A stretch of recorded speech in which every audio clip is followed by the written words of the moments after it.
Now to a story that you'll only see on Fox 5. New concerns over the health and well-being of Vybz Kartel. That's right. We're learning that the king of dancehall is in ailing health. Fox 5's Lisa Evers spoke to his attorney and his family today. Lisa, what you're hearing is not good. What's the deal? No, it is not, Stephen. Natasha's international music superstar Vybz Kartel continues his fight for freedom in the courts.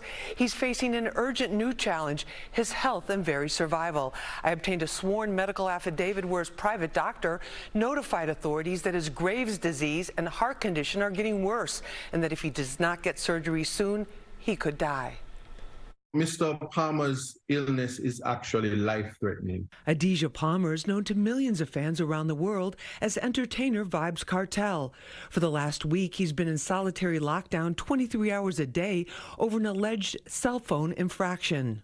He's in a cell, and if you can picture a brick oven, because that's how those cells are built.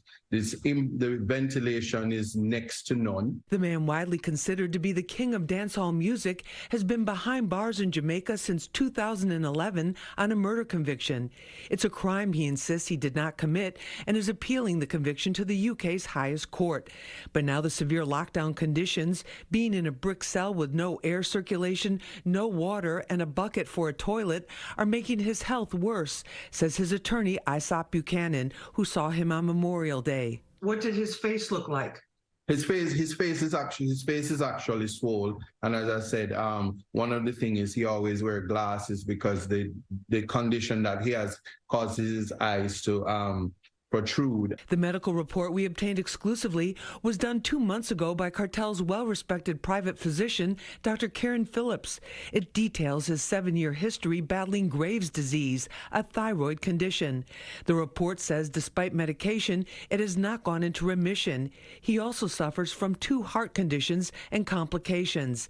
Dr. Phillips recommended surgery as soon as possible. So fighting for his life, yes, because it can be dangerous. We do not want to get a phone call to say because he was under this 23-hour lockdown and unable to breathe, that he succumbed to his illness. I spoke exclusively with Vybz Kartel's son, Adidja Jaheim Palmer, known as Little Vybz, from the family's home in Jamaica. He says they are keeping the faith that his father will get better. It weighs on my heart very heavy, and I think about it a lot, but honestly, we just have to stay strong and just know that he's doing the best he can as well, because he also has a strong mindset. So at the end of the day, we just pray to God and keep strong at all times. So that's the best way to go about it. Little Vybz says he and his family thank all the fans who are keeping his father in their prayers. Buchanan tells me he's contacted the prison superintendent who ordered the lockdown and has notified national law enforcement officials in Jamaica.